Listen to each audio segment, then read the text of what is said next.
10, 9, 8, 7, 6, 5, 4, 3, 2, 1.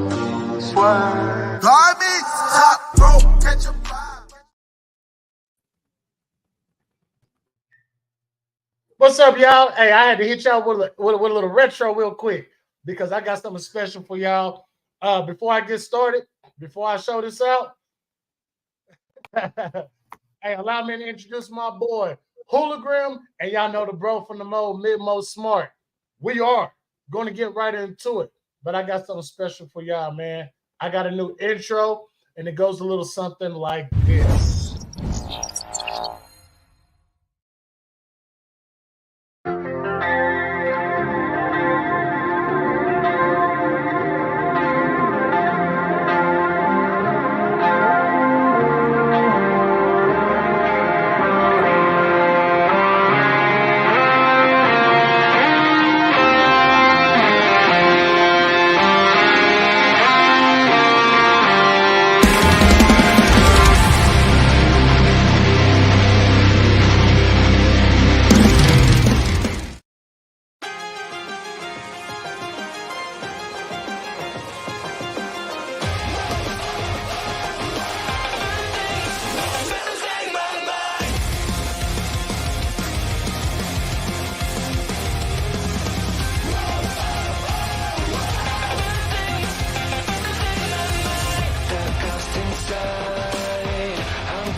Just make it. I only know how to pull myself apart.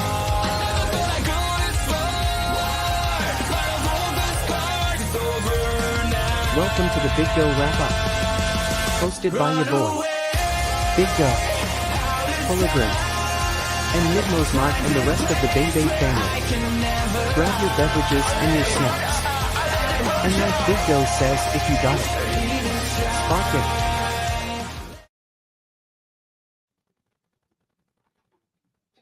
Yo, that whole Man, intro, the whole beginning was fire, and then you showed me looking like that. You got to get that off of there, bro.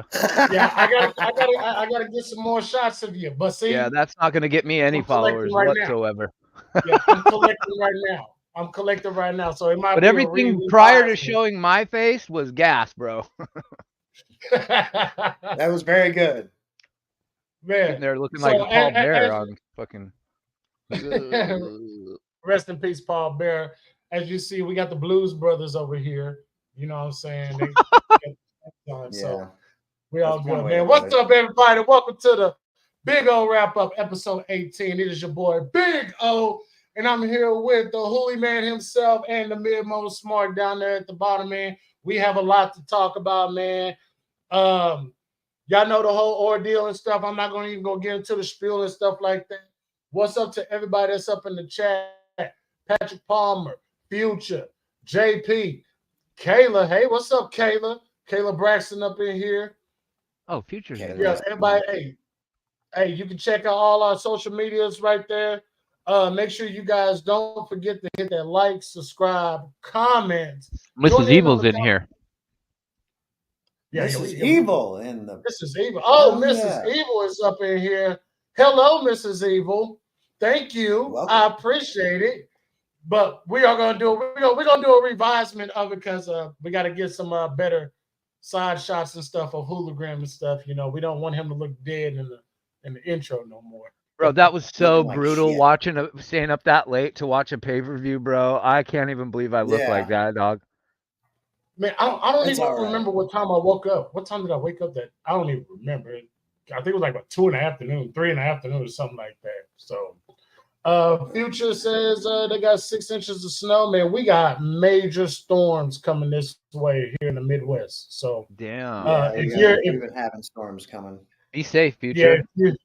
Yeah. Be safe. If you are in the Midwest area, Kansas, Oklahoma, Missouri, even Arkansas. Colorado. Like, I grew up in Colorado. They get tons of snow, bro.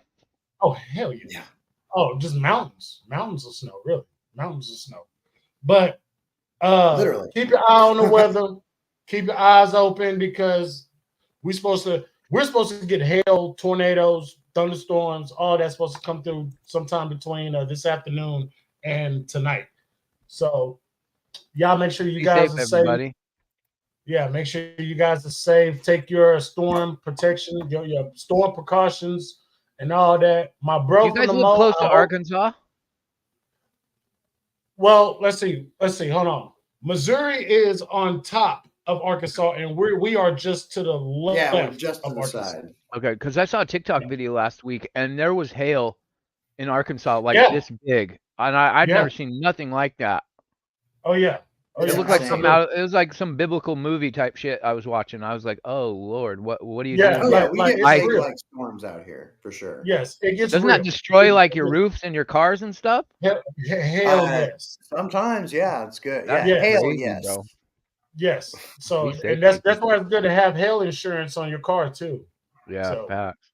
But I have a garage though, so I can just throw mine. But when I'm at work and stuff like that happens, man, I need to have that hail insurance and stuff. Absolutely, Mrs. Evil. Absolutely, we are definitely going to stay safe. I mean, even in school, they teach us about tornadoes and stuff here, what to do in tornadoes. Like they have to, because climb under your desk because that's going to save you. Yeah, well, wrong one, but I get it though. I get it, but we got a lot to talk about, man. I am going to go in on so many things today. I'm going to go in. You're going to hear me go in about the Dallas Cowboys. You're going to hear me go in about Mercedes Monet's debut last night. You're going to hear me about that. I got some things to say about that too. Al Snow was on Vince Russo's podcast and blatantly said that somebody in AEW is going to die. And that was stemmed off the Takesha Ospreay match, that turnbuckle spot. And it made and that right there goes into what me and Jeremy been talking about, choosing your spots carefully in the industry and stuff. We're going to get into that. Miro, Lana, they're getting a divorce after years and stuff. They're going to go ahead and separate. Muhammad Ali going into the Hall of Fame. AEW Dynasty, possibly a little bit of Double or Nothing and stuff like that, man. It's so much more. And also, I wonder, nobody has mentioned this, but William Regal returned to TV at Roadblock, and nobody's been talking about this. William Regal's now back on TV in NXT. Really? Yeah, he's back on TV because he was in a segment that involved the Heritage Cup with Noam Dar and the Metaphor, and I forgot the name of the dude that won the Heritage Cup. But William Regal came out on NXT TV, and it was actually a nice sight to see. I miss William Regal being on TV and stuff. I miss him big time, bro. Absolutely. It might actually be a reason to watch NXT on Tuesdays now, just to see Sir William Regal. That's all I'm saying. Yeah, she is. You are cool. But we got so much to talk about. I have a Bob Ross palette to eat from. Happy trees. That's funny right there. But we got so much more to talk about, man. Welcome to the show, man. Again, make sure you guys hit that like and subscribe, man. Press that bell for all notifications. Sunday, since Rob is going on spring break, if that's what he wants to call it, spring break. Since Rob's doing that, I will be doing NXT TakeOver Brooklyn on Sunday. Brooklyn? And Brooklyn, Sasha versus you're Bayley. talking about Bayley. Sorry. I was thinking you were talking about upcoming shows. I'm like, wait, they're going back to Brooklyn? That would be funny if they came back with a takeover, just like that. Takeover, what the hell? Hey, now that Triple H, you might see takeovers make a return. Who knows? We might. We may. Maybe on the main roster. I wouldn't mind that. Turn these little regular shows and call it takeovers and stuff. Yeah. But we got so much to talk about, man. I am going to give Jeremy the pleasure of leading us off. That's right. Leading off the first batter to the plate, leading off hitter, mid-most smart, Jeremy. What do you want to talk about? You want to know why I'm pissed? Is that what you want to know? Well, let me tell you why. Strap in, people. Get you a beverage and maybe a full course meal and dessert. Yeah. I wake up this morning. I was in a good mood. I slept in. I was just like, fuck it, whatever. Bebe nephew, Maximus Prime, he decided he wanted to keep me up a little bit late last night. So it is what it is being a dad. But either way, I wake up, good mood. Then I open X. That'll ruin your day. Yeah, tell me about it. I should have heard that before. I was like, don't do it. But I opened X this morning to see a post by Hurricane Shane Helms. He reposted a post from Republicans against Trump, basically talking about saying he's been treated worse than Abraham Lincoln and Andrew Jackson would have been in this case. They wouldn't have done. They wouldn't have done well in today's society as well. Basically, what the context of the entire video was about, and I see Shane Helms decided he wanted to repost this and say, "Crybaby clown ass." Lincoln was smarter than Trump even after he got shot in the head. Verbatim what he said. And I'm just sitting here. That's crazy that he would say that. Yeah. Right? Like, were you drunk? There's a good possibility. What prompted this?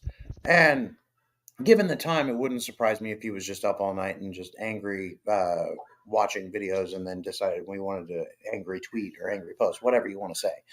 But he posted that, and I'm going to say, regardless of whichever way any of you two in the panel, Otis, Hologram, or anybody in the chat, whichever way you guys want to lean politically, it's fucking deplorable, the things that people are saying these days. There is more opposition against Biden than there is. Everybody is more. It would rather be a never Trumper, even if they hate Biden so much. At this point, the people who are following Trump, or at least leaning towards the political end of things, they are. They outweigh. They're the majority. They outweigh everybody who's tweeting like Hurricane Shane Helms. And right now, it's right. But this is also from a Lincoln Republicans against Trump account. So, I mean, believe it or not, like, there are people in the Republican Party who don't want Trump. But at the same time, like, I want to make a point here that politics needs to stay out of pro wrestling. Dr. Evil Genius, when we were doing our watch along of ECW the other night, Sunday, he was saying the very same thing whenever about Trump being showcased at UFC 299. And where I can't necessarily argue with, if you've got a private enterprise, or if you're if you have a company that legitimately wants to back a certain candidate, then that's fine. Right. But that's why Dana White's doing what he's doing. I don't necessarily think they should shove Trump in our face every time that he's in one of the venues. However, I have no problem with it. It's when the wrestlers themselves are bringing these politics into pro wrestling, when pro wrestling, the IWC in general, is already as tribalist and divisive as the political landscape in this country. And so my whole opinion on this is, why the hell is he even saying anything when, for one, he doesn't have enough political knowledge to really be making he's just literally angry tweeting is what it was. Why is he doing this when more than probably 3/4 of the country at least don't identify with things that they don't identify with the things he's saying And a majority of the people who hate Trump are all saying that shit too, regardless of what side you lean. More Democrats. But the whole idea, shut the fuck up, leave politics out of professional sports, professional wrestling. It has no place in it. Right. No place, because it's our community is already as divided and divisive and tribalist as ever right now. We don't need politics to bring in the game.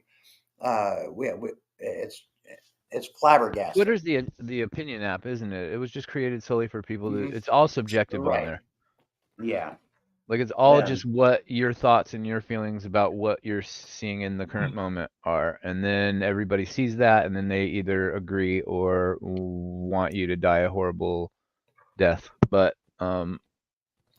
Shane Helms is not a politician. He has no place talking about that when he is literally only famous or at all relevant for wrestling, and even then, he's not really even relevant anymore. So no, that's probably why he's making the tweets, because he's not really affiliated with wrestling anymore. Only us fans attach him to wrestling because that's how we know his individual being. We don't really know him as a person, but I get it when you watch a wrestler that you were really messing with back in the day, and then you're an adult and you get on Twitter and you see him say something and it's just a bad take, or it's just said poorly, or however you want to describe what his tweet was. It's kind of a letdown. You want to find out, sorry, Julio, I don't mean to cut you off. If you want to find out who people are this day and age, ask them how they lean politically, and you can get a pretty good idea. And I don't know. It's just, it's sickening. It's upsetting. I was that pissed off. Like, I had a tweet that I was going to put out in response to it, but I didn't have the words beyond a certain bit. And I mean, I'd rather just put out my opinion here. It was bullshit what he said, and I don't appreciate it. I'm not really too much in the whole political thing or whatever, because for the fact is that as long as you do, either you do me right or don't fuck up what I got going on. I don't care who's in the damn White House. All right.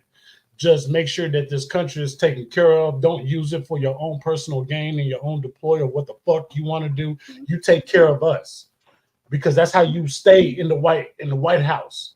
All right. And people also know how I feel about who chooses the president, because to me, and I don't care, you can ban me for this, I don't give a fuck. To me, we can go vote all we want. I don't think it matters.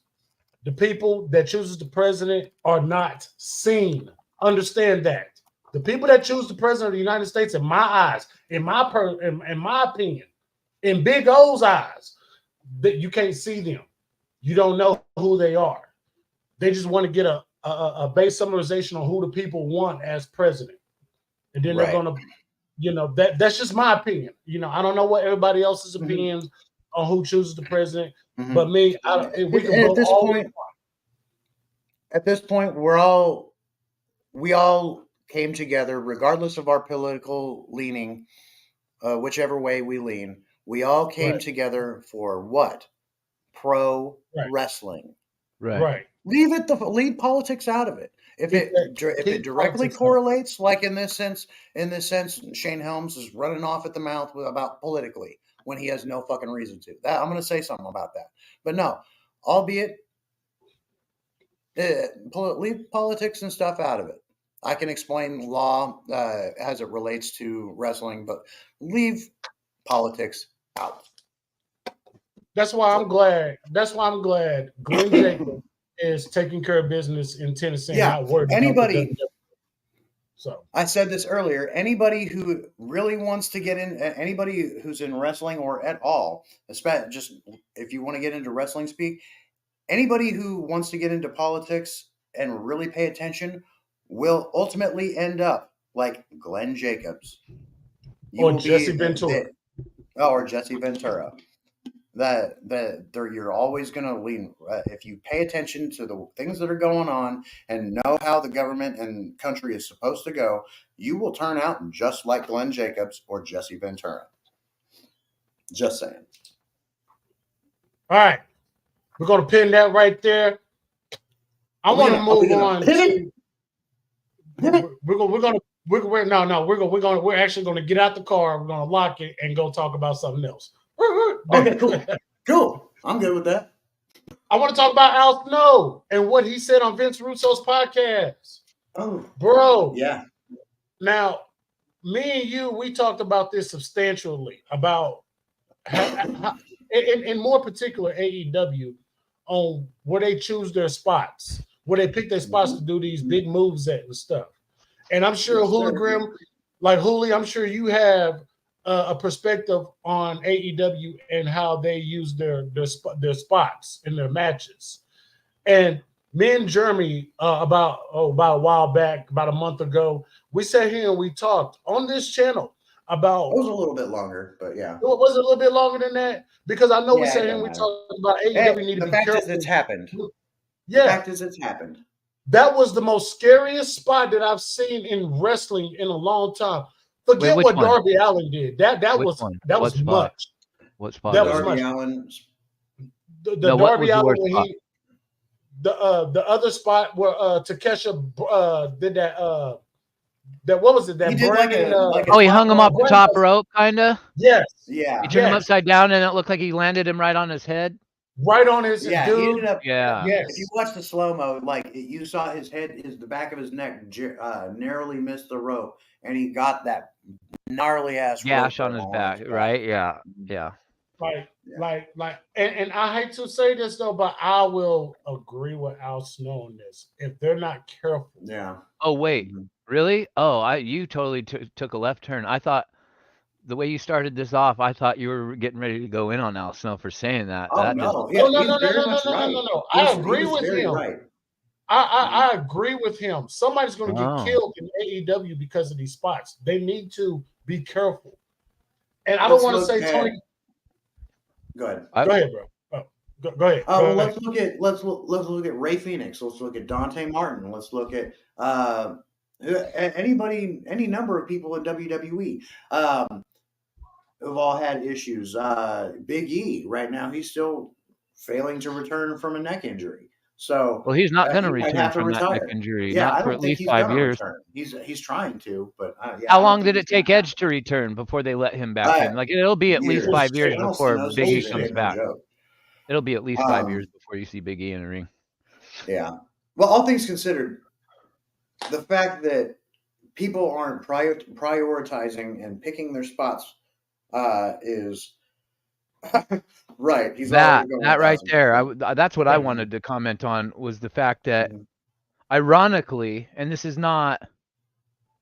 He's got to have some sort of Wolverine healing abilities about his body in Darby Allin because, for one, the gash on his back last night already was pink, like it had already started to heal and scar. And I'm like, wait, that's not still a gaping wound? That just happened a week ago.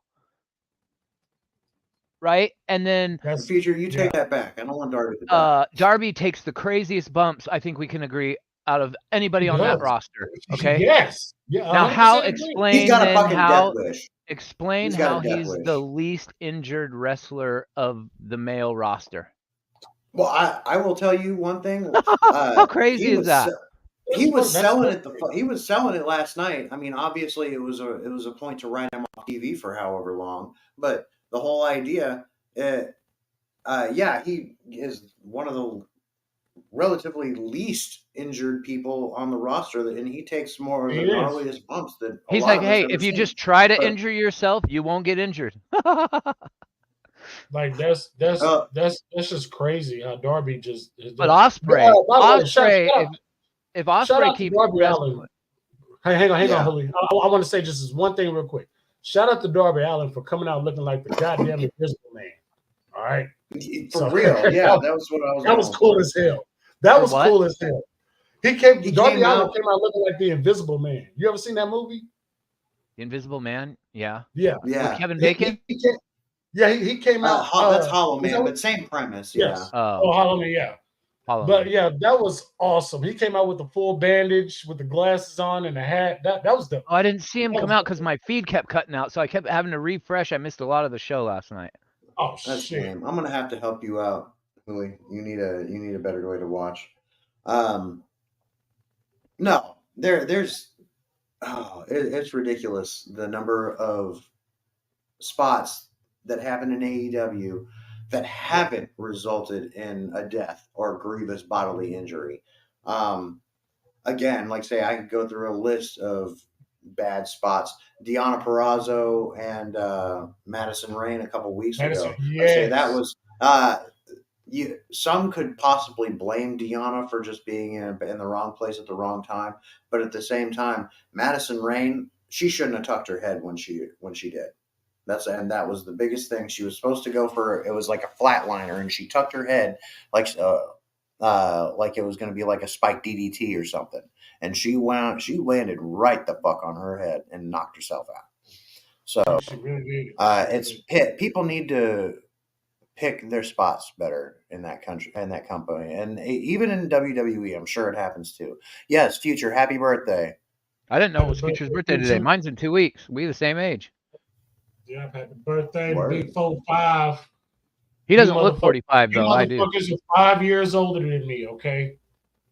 Word. What's your point, asshole?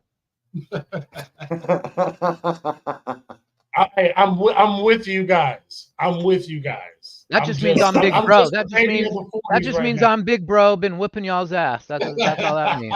Right. Big bro. Right. Yeah. We're getting big league. We're getting big leagued. Otis is getting big leagued on his own show. What do you know? That's okay. Oh boy. It's all right to be humbled sometimes, y'all. It's all right. Yeah. I was humbled.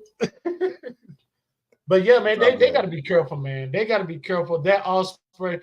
That's why they have so many injuries at one time with so many so many injured talent at one time, because they wrestle that crazy indie pace, and it's like it's not like we complain a lot about WWE and how it's formulaic and the same matches, but they also do that because they don't want their stars injured collectively when they got big storylines going. But then, you look at Adam Cole. He had legitimately had a labrum issue going into Forbidden Door a couple years ago, right? Last year, whatever. And no, he was out for however long because he got concussed so bad and was literally like thinking he would never wrestle again. But then he comes back from having legitimate injuries that stem from wrestling to. Yeah, he breaks his ankle so far. I'm not even sure how long he's been selling this. That happened, but just by jumping off of literally by jumping off the fucking stage. And it wasn't even like he just kind of stepped down, kind of hopped off it, and it was like, what? Yeah, well, so like, that's crazy. They need to be more. When they have stages like that, they need to be more accommodating to getting down, be more mindful. Hey, Adam Cole broke his fucking ankle just jumping off like 3.5 feet off of this little platform. Let's be more mindful. Now, I want to say this. Do I dare say this? Did Triple H actually take better care of Adam Cole than Tony Khan is? I don't even want to get into that conversation. Wait. We ain't got to get into it. We can say show. He can do what he wants. We can definitely save it for another day. But look, is it possible? I want to get into that conversation. I ain't fine. Let's do it. Is it possible that Tony Khan is allowing his talent to have maybe just a little bit too much creative freedom? I wouldn't necessarily even say creative freedom. In the respects of doing what they want in the ring, that like I'll agree with that. But there needs to be some kind of limit to what they can do and can't do. Think about this. Let's separate the wrestlers. Let's separate Adam Cole from a Darby Allin, and you got Tony Khan in the middle, and basically, Adam Cole's style. We know how Adam Cole wrestles. We know how Darby Allin whenever it comes to it, When it comes to a Darby Allin, of course, the risk is up here. The risk with Darby performing is up here. Yeah, because Adam Cole, even for his size, he's not a high flyer. Yeah, no, he's right. Not. He's a striker. He's more of a striker. That's why he's more of a technician, really. Yeah. To me, Striking, technician, yeah, a technical striker, something like He that. falls in that tweener category, but not high flyer. But Yeah, he doesn't take risks with his body and spots in the ring like Darby does. They have two totally and different it's so styles. crazy right. because It's two different styles. Right, and we sit here and we say Darby is probably the most least injured person in AEW. Yeah, that's what I was. Yeah, I was just getting ready to reiterate that. Like, how is Adam Cole so injured and Darby's not? That doesn't make no sense. Off of a little juke. That's it. Yeah, and he's out. He's been out since Forbidden Door, and it's like, did he even wrestle Chris Dink at that show in November? No, he didn't. He didn't wrestle it. So I'm sure that match is still coming. He'll probably do that before he returns to TV. Eventually. But it's just like it's like, how is that possible? Like, we sit here and we talk about Will Ospreay having like Wolverine genes as far as healing. God damn, maybe Darby Allin is that way. Yeah. Well,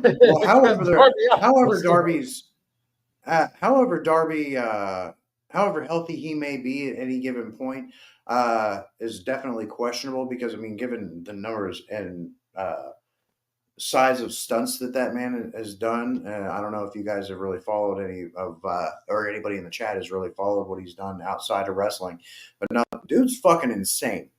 And like Darby, when you compare what his in-ring is to his activities outside of the ring, when you think about that, it's like, oh, he's probably safer actually doing what he does in the ring than the risk that he likes to take outside the ring.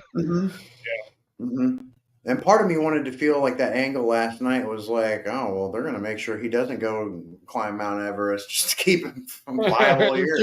They're really going to put him out. Somebody in JD's chat last night was saying that Darby has I don't know if it's an Instagram, he has some sort of social media. I don't know if it's TikTok or what, but he was saying that he's going to try to live stream him climbing Mount Everest in spots if he can get reception, which if he can do that is going to be nuts.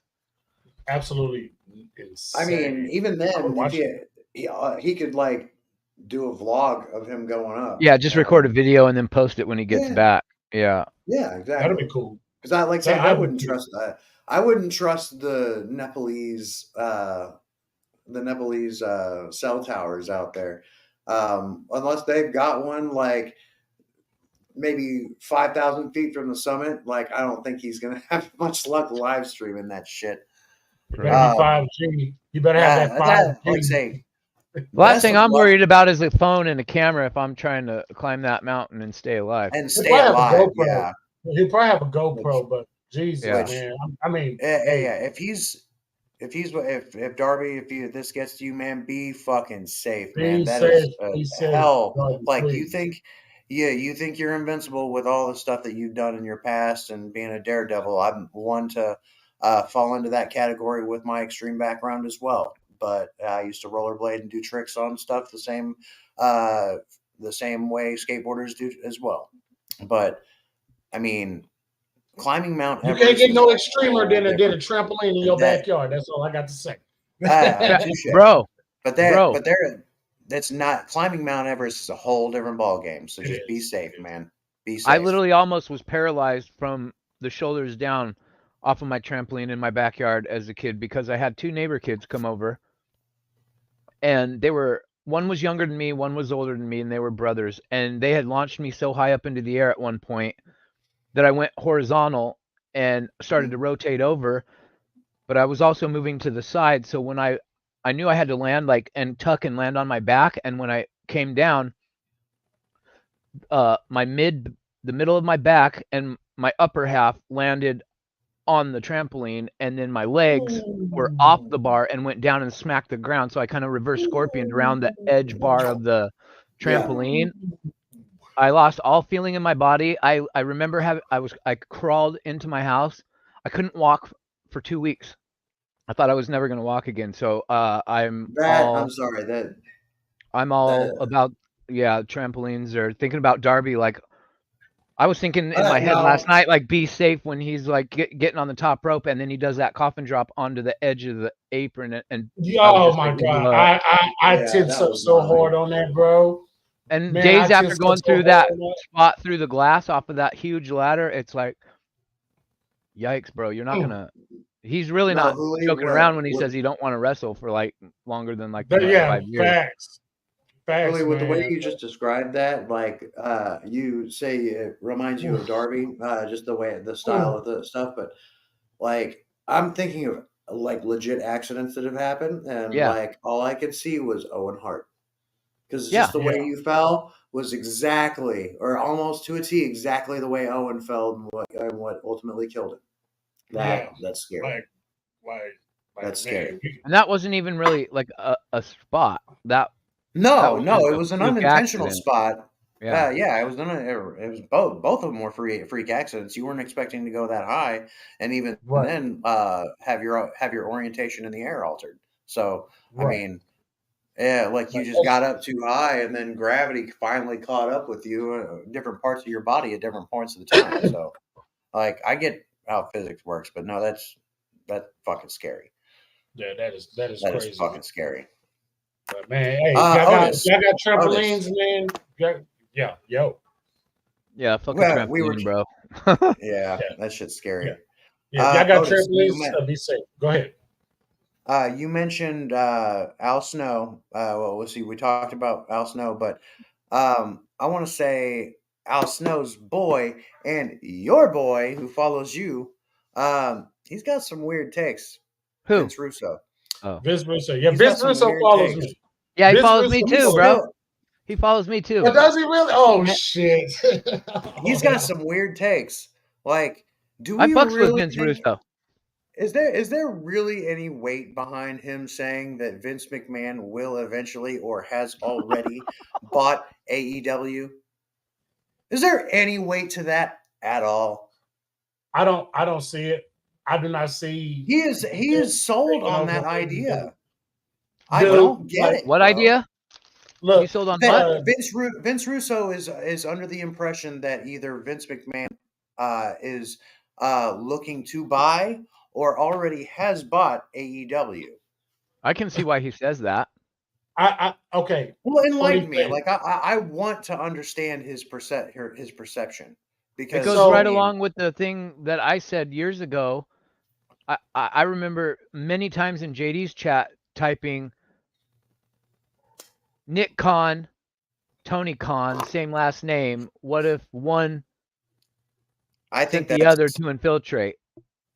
That's probably like what something similar mindset wise that Vince Russo probably has. As coincidental as it may be, I know Khan is a common last name over in that part of the world. It's like Johnson is here in America, but it was just funny to speculate that and to see what like people would say, because there was a point literally where I thought maybe something along those, because then Vince goes and kills NXT, right? And I'm like, okay, are the two working together behind the scenes, and just obviously they're not going to make it known to the public that they're actually friends, but then I let go of that theory a while ago. But Vince Russo probably thinks along them lines. That might blow some of your mind. Let's think about that. That might blow a lot of people's mind, Jeremy. That might blow. People don't know that Nick and Tony Khan are actually buddies. Well, I mean, they like I was saying, Tony Khan, back when Don Callis first came into the company, he was advocating for TK to be more of an on-air personality, and that's why we saw a lot of promos, and that's what stemmed the "I'm an emotional decision maker" meme that I fucking love during Shark Week. AEW was promoting, but no. I forget whether it was Alex Marvez or Tony Schiavone, but he was talking to Tony prior to a show that they were having later that Wednesday night, and TK was just like, "There's only a room in the wrestling business for one Khan, and that's not you, it's me, Tony Khan. And like, this is the pre-stages of his evolution as an on-air personality, which ultimately, as we know, didn't really amount to much. But no, I thought those were great fun times in AEW's lineage. But as to the credence that that gives TK and Nick Khan being in cahoots somehow or what, I don't necessarily see it. I think it's just smoke. People are blowing up our asses to at least add to the conspiracy. It's a fun one, but I don't believe it. It's a fun one. The thing, the way I look at it is like this: either it's blowing smoke or Vince Russo knows something that we don't know. Because the way I look at it, it could have some fire. It definitely could have some fire to it. Because so the other day, funny story, the other day, me and one of my friends at work, we were just talking about the business. We was talking about NXT. We was talking about AEW. And he said, you heard of all the stuff that Vince McMahon is going through, right? He can no longer go back into a WWE whatever, right? I said, yeah, okay. That's hard to believe. I've seen a bunch of Vince fucking segments with Vince's name written all over them in the last like 3 weeks. Like whether he's there or not, there's some definite input coming from his direction. So it has to be some way because like even what Ronda Rousey says, as long as Bruce Prichard is there, you still got Vince in there in some form of fashion. But he said, what if Vince, after he gets all this, Ari Emanuel probably won't let him back into the board of directors and stuff, but what if he does kind of makes a big play at AEW now that he's no longer associated with WWE? Imagine this, right? That was told. That was brought up to me, and I had to think, what if? And after what we just said, and after what Hologram just said, like with the cons and stuff, what if it is an elaborate plan to get it all together? Now, for the fact, I don't think it's happening. I think it is just a lot of smoke because I believe that AEW will play with WWE before Vince McMahon tries to incorporate anything else again. I believe Triple H and Tony Khan, maybe with Nick Khan, will make something happen for that forbidden door or something like that to happen between WWE and AEW. I think that will happen before Vince has anything else to do with AEW or WWE. Period. What's up, Willie? No, I was just gonna say that I think just going back to the whole Shane McMahon appearing on Nitro and telling Vince live, I remember just the feeling of seeing the two shows and Shane on one and them doing the split camera, and I'm like, in that moment, I'm like, Hologram. What? Let me ask you this question, Huli. Was you the one on that day? Did you flip to TNT and USA at the same time, like back and forth? Yeah, I was going. Yeah, multiple times. Like, I want to make sure I wasn't the only one. I want to make sure I wasn't the only one. Like, is this fucking real? Right? And then I'm like, holy shit.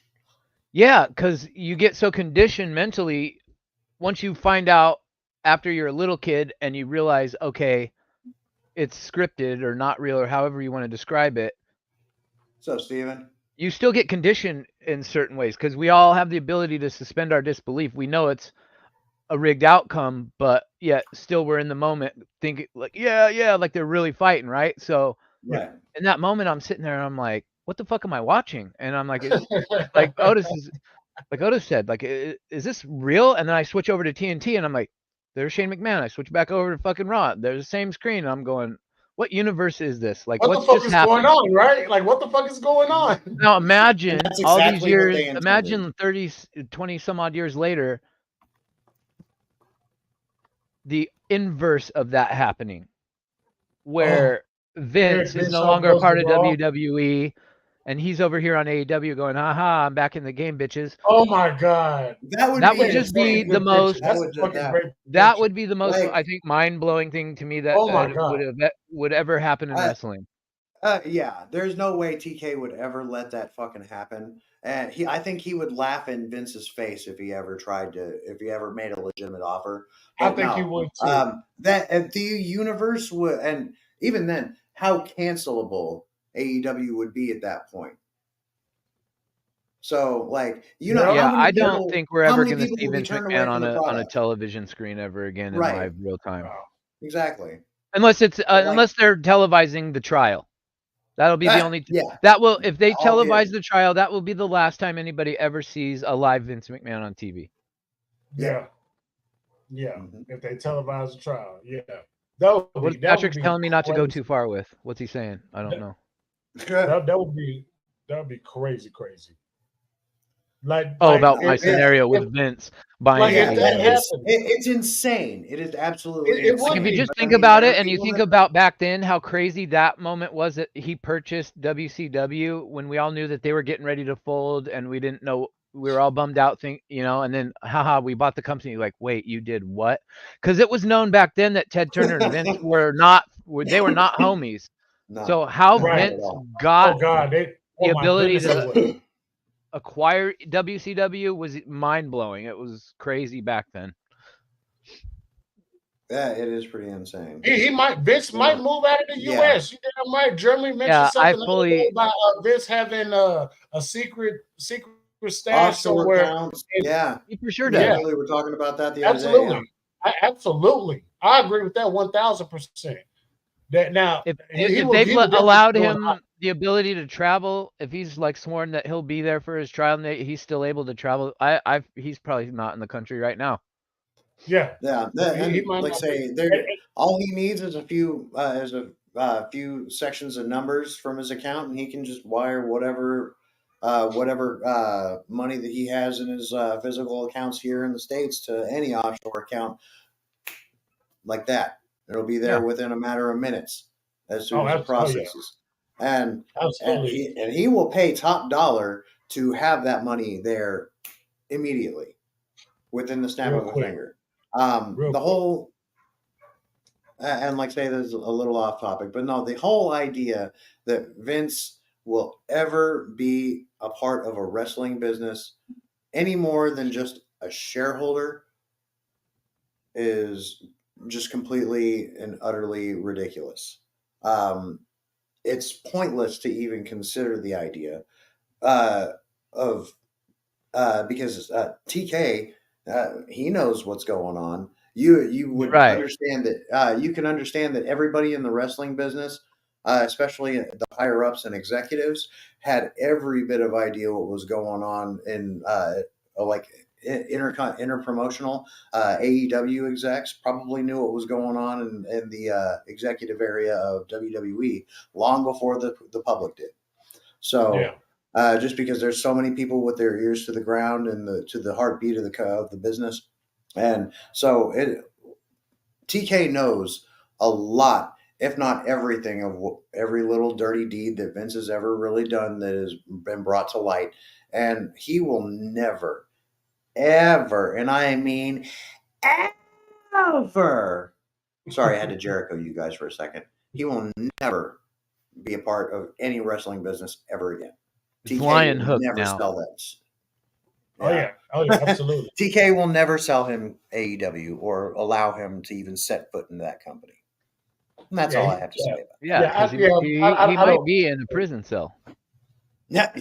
I saw a TikTok the other day of a guy who I was assuming was in law enforcement on some level past the police force. I don't know if it was CIA or FBI, something along them lines. He was former. And he was talking about the Vince thing. And he was saying that certain information doesn't get put out like that's already been put out about Vince unless he said they've been doing this investigation for long enough that he's pretty certain that certain things wouldn't have been reported on already if there wasn't solid evidence on Vince. And he's pretty convinced that Vince is going to do time. Oh, for certain. Like I've been saying, the fact that they even brought a federal charge in a civil matter, sex trafficking specifically, his days before he gets indicted federally are numbered. Can I just speak on this comment real quick? Because I've been wanting to speak my opinion about this, and it's just an opportunity for me to do so. Is that cool? Sure. Go ahead. So Steven Gonzalez in the chat says Vince is blurred out in every WWE 2K24 scene. That actually pisses me off because it almost glorifies and solidifies the heel Vince character in a way. Like, if they were going to do something regarding the Vince situation, they should have removed him from the game totally or left it alone. That's my opinion on that. It actually pisses me out that they blurred him out because it's like, if you're a wrestling fan and you go to play that game and you get to that part of the game, you know why he's blurred out. If you're a little kid that doesn't know the behind the scenes going on and you just watch wrestling on TV and you go to play the game, why is he blurred out? Well, if you're just perpetuating old enough and your parents got anyway. you a smartphone or you have a smart device of any kind or access to one, you're just going to, you can then find out. And then it's like, oh, what did Vince do? Like, I think it actually just, I think it hypes it up more. I don't, that was kind of weak that they did that in my opinion. That's all I wanted to say about that. And what I actually think will happen, because I know how these video games are and stuff like that, what I actually think will happen, because they have blurred them out on, they're not, I don't know what update, but there will be a secret update that one day you're going to turn on your PS5, your Xbox, or whatever you play the game on, and it's going to tell you that the game has been updated. You're going to be like, what? Like, I never. They'll have removed him. And they're going to actually have him removed. They're going to replace him probably with an Adam Pearce or something like that. Like, that's what I think is probably going to happen. That's probably what I think is going to happen, because it's a bad smudge on 2K. It is. Even though they have even though they already got a bunch of bad smudges already with NBA and with WWE 2K within itself, but this right here, just that blur, and you blurring out the name and stuff like that, it makes the game look defective. They're gonna have to remove that. Right. They got to replace that. Mm-hmm. So that's all I wanted to say. Steven, you're Ryback saying stuff that there's allegations about Triple H. There are going to be allegations coming out about Triple H, regardless of whether they're true or not. Just people trying to obfuscate any kind of blame from themselves.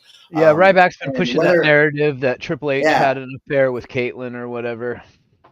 And Ryback is literally going to do everything he can to get to mention anything and everything possible for him to have a better even then, Triple H was never an advocate of his. So he's going to push for any and every he'll never be back in WWE. That gets him back in a situation where he can come back. And with as many people that, there's no, even if there is anything about Triple H, that's.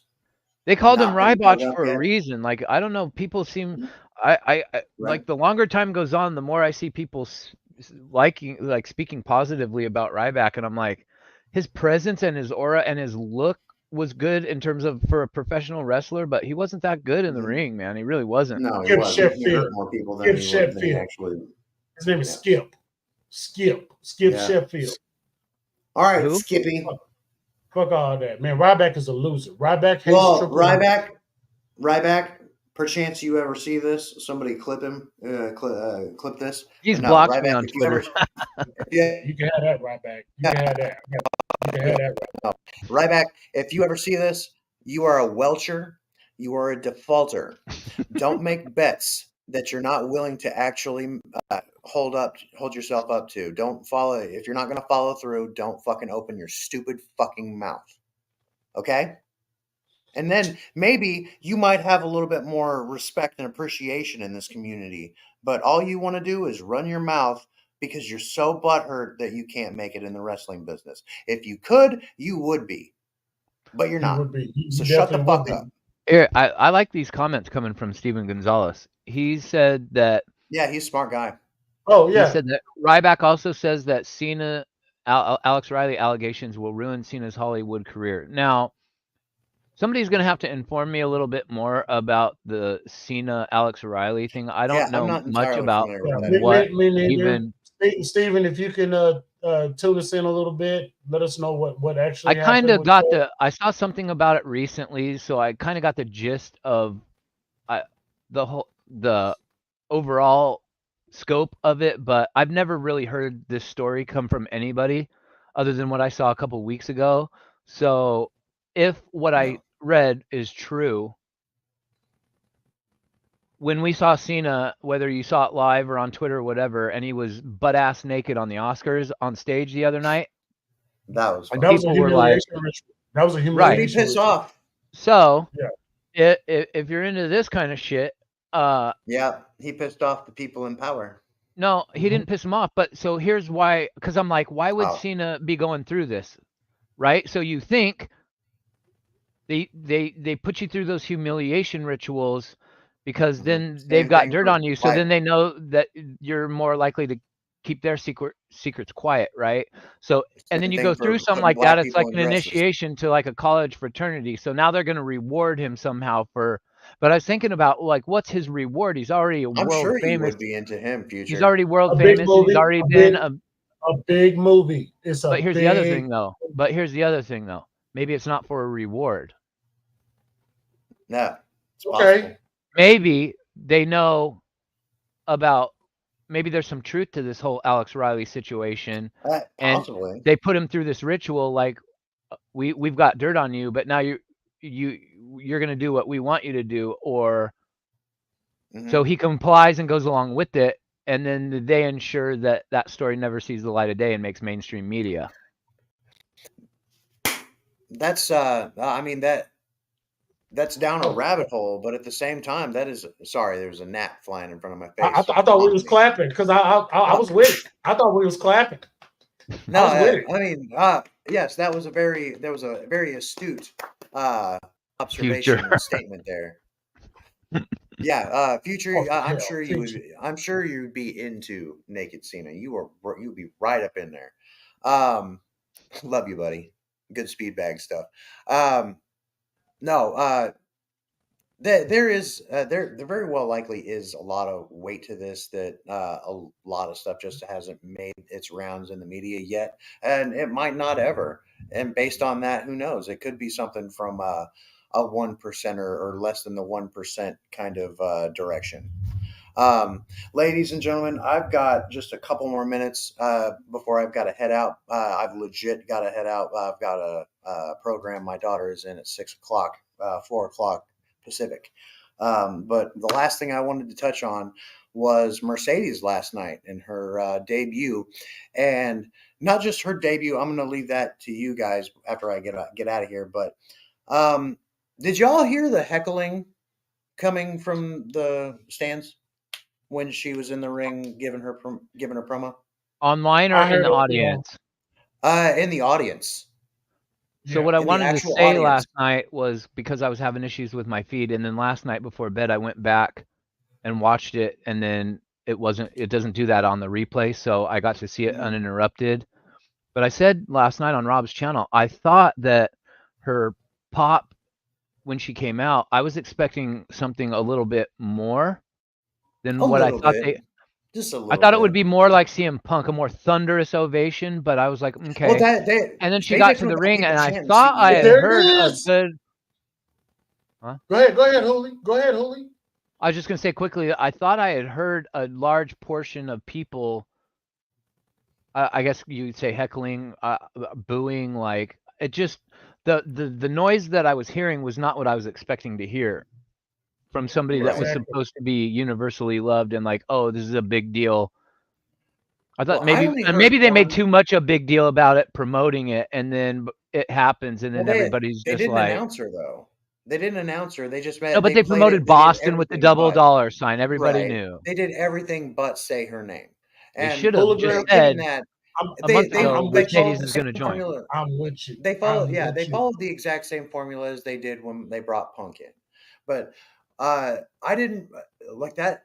I thought her pop and her reaction was good. Was very good. It was good. I was just expecting everybody to be like raw, and I could tell that there were people that didn't give a shit. Well, and here's the thing: she came out with different music than she'd had in New Japan, which is good. they were chanting.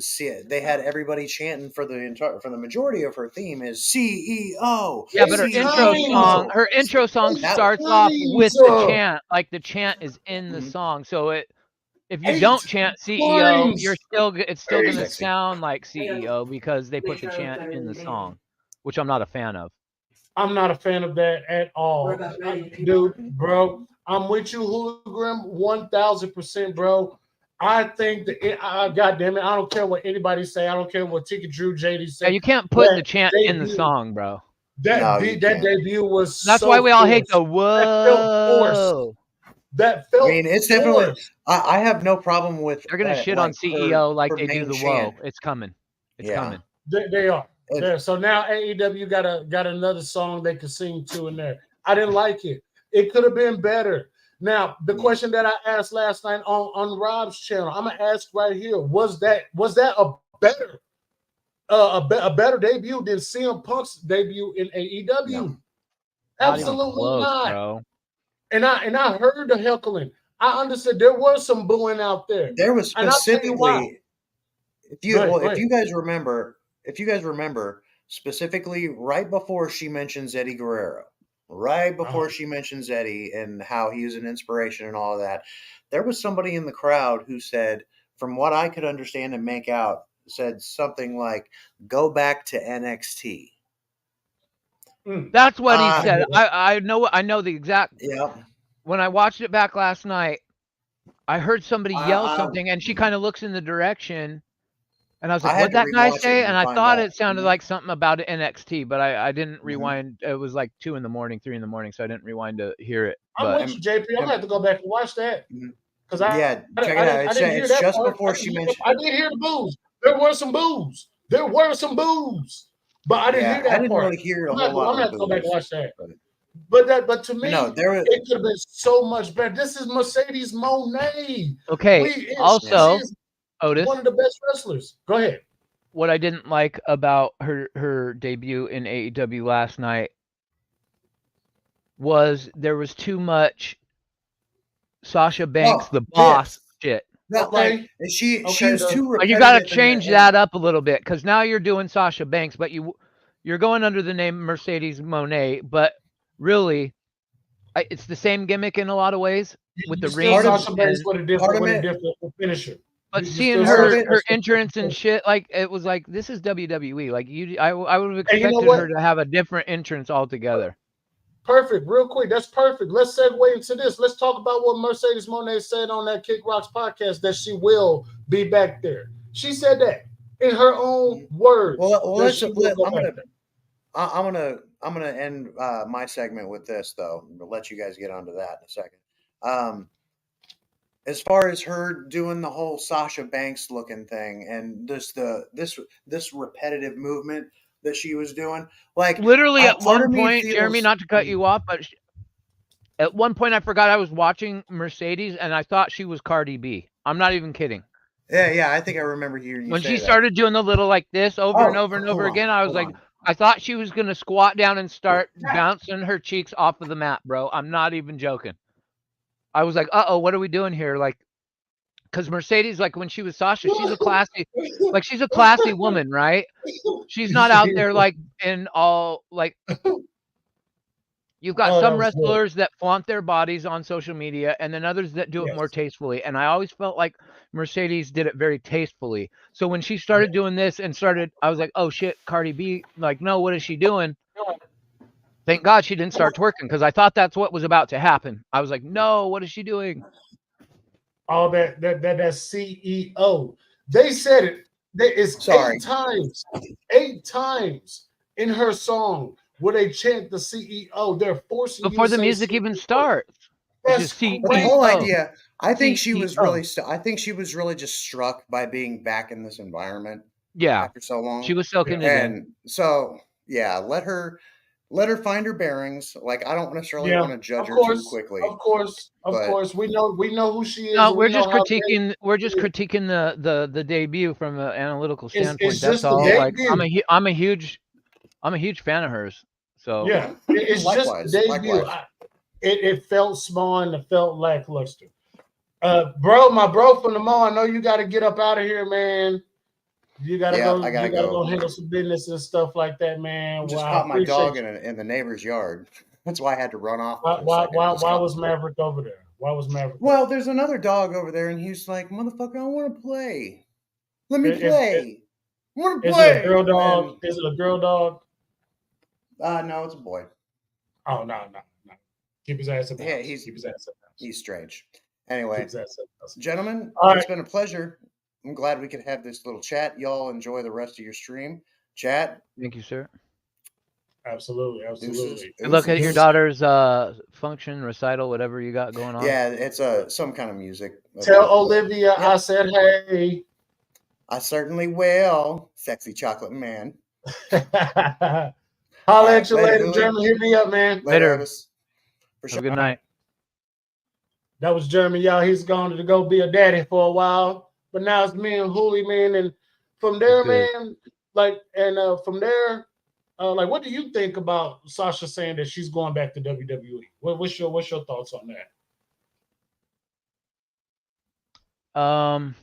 It doesn't bother me. I don't know what other people's takes on it. I assume there were some people that were bothered by her saying that, especially the fact that came out right the morning of the day she's going to debut in AEW. I thought that was probably not the best look. In terms of my opinion, it doesn't bother me because I understand the business. So I figure at some point she would.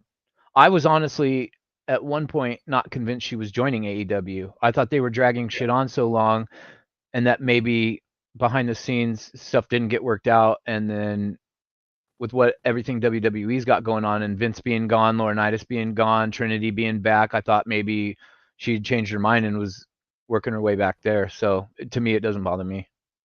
I was on that same path because before the Royal Rumble, I had pitched that Mercedes was going to come back as Mercedes Moné in the WWE and basically team up with Naomi to take down the Kabuki Warriors for the tag team titles at WrestleMania Night 1. That was my prediction right there. Apparently that didn't happen. Man, look, I think the reason why I was so upset about all of this Mercedes Moné is because we've known since November. And I want to say that they played us a little bit. They drug it out so long, bro. So long. This has been the longest anticipation for a debut I can ever remember. I don't ever remember 6 months worth of vignettes in WWF in the 80s, in the 90s. Mm-hmm. There were wrestlers over the years that they drug out with weeks of vignettes that felt like maybe 8 weeks worth of vignettes, like a 2-month period before somebody debuted. But this went on for months and months and months, bro. Oh yeah, absolutely. But again, by no means we're saying that Tony Khan is just going to have nothing for Mercedes. I'm saying that this introduction was so low to me. I don't understand why for everybody else it was so amazing. I mean, this is one thing that I disagree with JD and Ticket Drew on. Okay. This entrance, her debut, could have been way better. And I actually believe that they were just happy that she's there. And I'm happy that she's there too. But like I said, this is Mercedes Moné with her star caliber power and who she is in the industry. I believe that what happened good over there, bro? Yeah, that's my neighbor. Okay. My neighbor. But what happened is that with this introduction, I think what should have happened is a better, welcome. She should have had something way better. Here's my thing. What I thought would have made this more epic. Yeah. People probably aren't going to agree with this, but that's all right. So they bring her on first, okay? Right. Now, JD, I don't know if you were at the beginning of his podcast last night or not, but somewhere at the very beginning, he tells Jesse he liked that they brought her out first. Now, I swear to you, I should go back and try to find it because it was either on the Raw review. I think it was TNT. On the Raw. No, it was TNT. Thank you. It was on TNT, and I swear he said they better not bring her out first. I swear he said that. I think him and Ticket Drew was talking about that. It was somewhere around towards the end of the show, and I thought I remember JD saying that they should make everybody wait a little bit, or maybe Drew said that. I don't know. I could be wrong, but anyway, I didn't like that they brought her out first because I thought, well, then what? If you bring out what everybody's there for at the beginning, then the crowds. Now, to Boston's credit, they were very live throughout that show, and I thought once Mercedes came out first, it was just going to be.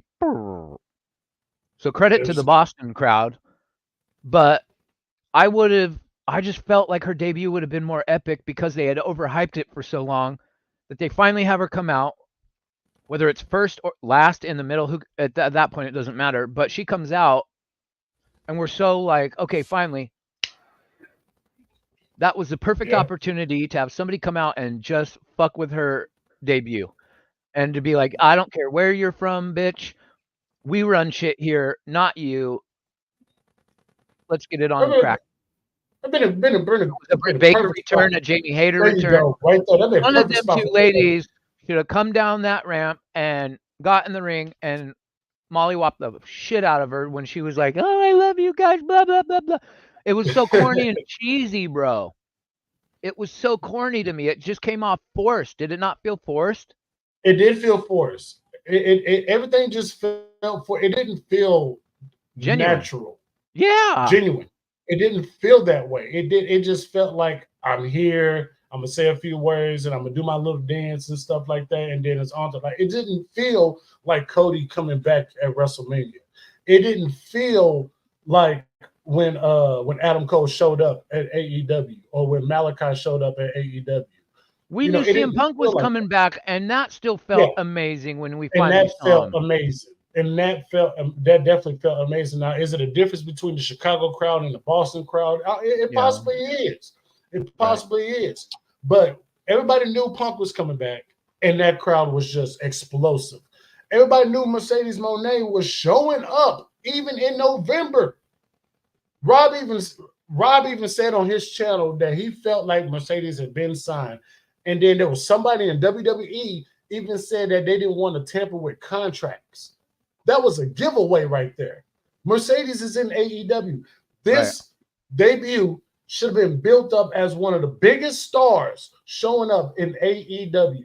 I'm even saying bigger than Okada when he got it. I'm even saying bigger than Ospreay. By the way, Ospreay is on fire right now. Will Ospreay is on fire right now. Mercedes Moné should have had this Grandy-esque entrance. Did you feel like anything was missing from her entrance? I'm going to see if you say the word that I'm thinking of before I say what I'm thinking of. But is there usually something with a big star usually has something in their intro that she does not have? Yes. Pyro. Why didn't she have any pyro? No pyro for Mercedes Moné, really? You made this whole big ass deal. You got a logo. You got the AE logo printed in her hair. However the fuck they did that, I'm not really sure. But I mean, she looks like $12 million for 4 years. No pyro? That was crazy to me. Like she was missing. She literally was missing the pyro. That's what she got. All the bling jewelry. You don't have the sparklers going off. Like what? Thank you, Kayla. Oh, I feel sorry for Kayla. She's typing his replies. Oh boy. But she is this type star. Yeah, she's got it. What you want me to say? You want me to say what? She needs one of them like court reporter typewriters where you just hit a couple buttons and it types out whole sentences because everybody's talking so fast. Now, y'all be safe, Kayla. You in Germany, y'all be safe. But it's just, and this is what's making me worried about Mercedes Moné and AEW. Just her entrance by herself. To everybody else, it was a wonderful, great entrance. And I'm not saying that it was a nice entrance. And I'm giving it just a nice entrance because they could have done so much more. She was talked about for months and a few years and stuff about showing up to AEW, and then when she goes to AEW, that's what she wants. No, I would have had the lights go out. I would have had her come out with the music, with that terrible music. I would have kept her New Japan song. gave her the spotlight with all types of nice little glamorous pyro and stuff like that. That's a big deal. That is a big deal. And she already saying that she's ready to go, that she's gonna go there, get the bag at AEW, then go to WWE. Unless Tony Khan makes it worth her while, which I think he will. I think he will, but she's only there for 3 years. Okada's only there for 3 years. She's only there for 3 years. Ospreay is there for 3 years. I think that she is going to be allowed to bring the likes of Stardom, whatever other female wrestlers are in, let's say New Japan, a CMLL, a AAA, whatever deals Tony's got going with the other companies. I think Mercedes is working to try to fuse the women of all these companies together somehow. And like JD was saying last night, he thinks that this year they will have an AEW all women's pay-per-view, and that she's probably the main driving force behind that. And I can see that happening. Yeah. I definitely can see that too. But her entrance was, she looked amazing. I don't know how I feel about the hair, with the logos and the flames and all, like I liked her when she was just her, but I guess she's trying to portray now she's like this. She's like up here now, and I get that that's the vibe she's giving off. So I'll go with it. But I thought that there were things about her debut, that I would have done a little bit different, like not put the chant in the very, like that's the first thing you hear of her song is CEO. So of course the crowd's gonna, it's like you're making the crowd chant that. And if the crowd decides they don't want to chant that, us at home, it's gonna sound like the crowd is for her anyway because the song's going CEO 100 times. Exactly. Rob says that All Elite Woman is already trademarked for AEW, so there it is already. Okay. There it is already. You're already going to get that. Now, I got a question for you real quick, because I thought about this last night. This Dynasty pay-per-view that's coming up. Swerve. Yep. Oh, he's in the group. I couldn't think of the group he was in, and I kept thinking Mogul Dynasty, right? But it's Mogul Embassy. Mogul Embassy. Yeah. Okay, Mogul so Embassy. I'm like, wait, it's Embassy. I'm like, what if Dynasty, because I saw the purple and gold, so I'm thinking MJF, right? Because for some reason the word Dynasty makes me think of his ring. I don't know why. Yeah. But then I was thinking about this last night. What if Dynasty is not referring to a man? What if Dynasty is like, what if this has something to do with Mercedes Moné, and what like this is like a little teaser glimpse into what some blueprint for her goals and aspirations in AEW are like. What if this Dynasty pay-per-view is themed around her, and she brings in a couple of women that kind of she has, watch her back for her while she's doing her thing. I don't know if she wants to start a faction or what, but I started thinking this pay-per-view could be woman themed, That man, and nobody's talked, and nobody in the IWC that does the podcast with, the names that we're used to hearing, like a JD, whoever, no one's talked about that. So I just wanted to throw that out there and ask what you think. That's something to think about. Now, the way that I've just thought about that, it definitely could go about 3 ways, because if you want to say Dynasty, maybe Sasha, aka Mercedes Moné, maybe she has a couple of women backing her up and they're called the Dynasty, the CEO Dynasty. Maybe they want to do a different. Maybe they want to kind of bounce off of the Hart Foundation or the Hart Dynasty and stuff, like with Natty and with Tyson and Davey Boy Smith Jr., what they had going on in WWE back in the day, the Hart Dynasty. Maybe it does have something to do with MJF, because the ring to MJF, like you was talking about, and I understand that it's another story about MJF and the word Dynasty kind of being together. I forgot what it was. So, hey, Dr. Evil Genius, what's going on? Hell yeah, what's up, bro? What is going on? Oh man, you missed you missed a great conversation you would have loved to be a part of at the beginning of the show. He says he's heading to work. Well, have a good day. Stay safe out there. and be For careful. real. There's a lot of Get there safe, bro. crazies out there. There's a lot of crazies out there. But I think that with Dynasty, which I do plan on being a part of on April 21st down there in St. Louis with the bro from the Mo. Hopefully I will be there in person. I will have both my signs with me. So you definitely will know that I'm there. But it could be something with the whole Dynasty thing with Sasha Banks and stuff, or Mercedes. I'm so used to calling her Sasha when I know. it comes I to fuck it up every time, bro. Every yeah, time I go when to it say her comes name. to I do, but I do believe that she's going to have something in Dynasty. AEW Dynasty is going to be a big show. It's going to be a big show, and I want to be there specifically for Bryan Danielson and fucking Will Ospreay. Yeah, and they gotta because it's 3 weeks or 2 weeks after WrestleMania, so they gotta answer somehow. Yeah, they got to answer somehow because after that it's double or nothing. So and that's like one of their biggest shows of the one of their big shows of the year for them. Because you got All In, Double or Nothing, Revolution, and All Out. Is it All Out or is it Full Gear? I think it's Full Gear. I think it's All In and Full Gear. All Out is like, I don't know. I'm old school, man. I wish they'd go back to just having 4 pay-per-views a year every 3 months, bro. I fuck all this. Every company's got 14 shows a year. I can't remember them all anymore. Like Jesus, AEW is really starting to turn up the heat, and rightfully so, because I know WWE is getting ready to turn up the heat just a little bit because we are walking right into WrestleMania. Speaking of WrestleMania, I'm going live on April 6th at 10:30 in the morning. That's Central. That will be 8 on the West Coast where Hooli is. That will be around 11:30 if you're on the East Coast. I'm going live for NXT Stand and Deliver, and later on that night. Right. It's on in the morning because it's on the same day as WrestleMania. Yep. And later on that night, I will be going live for night 1 of WrestleMania 40. So make sure you guys hit that like, subscribe, and hit that bell for all notifications so you don't miss anything right here on Big O Gaming. Shout out to my boy Rob. He's finna go on his spring break. Probably finna go play in the kiddie pool some damn where. I don't know. I don't. Anyways, I don't mean to call you out on your own show, but do you game? I do.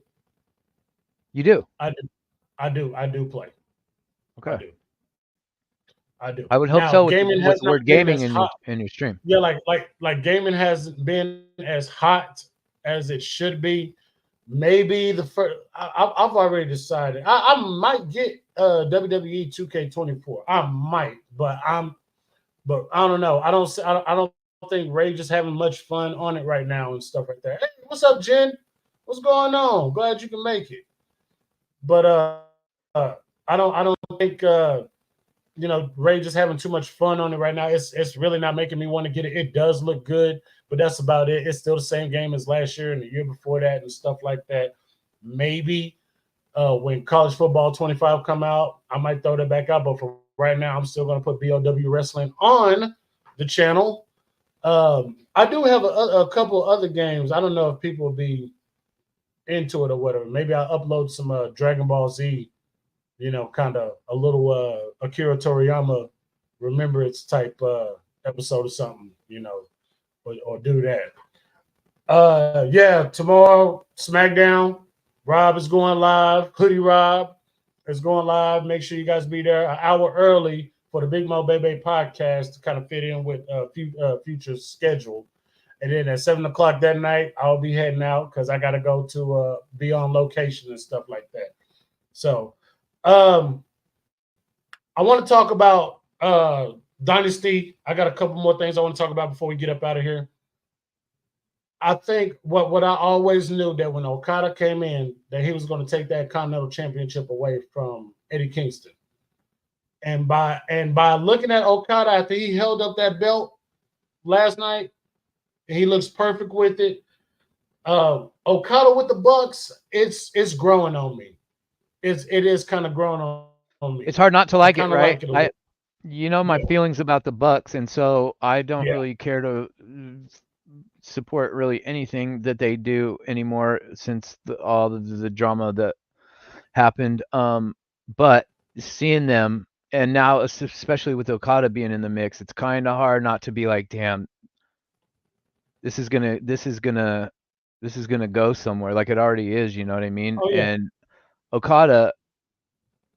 Okada's gonna get that belt, and the Young Bucks are winning that tag tournament, and they are going to be the like corporate Rock was running the Attitude Era back in the day. You know what I mean? That's how their faction. Yeah, everybody is going to hate them.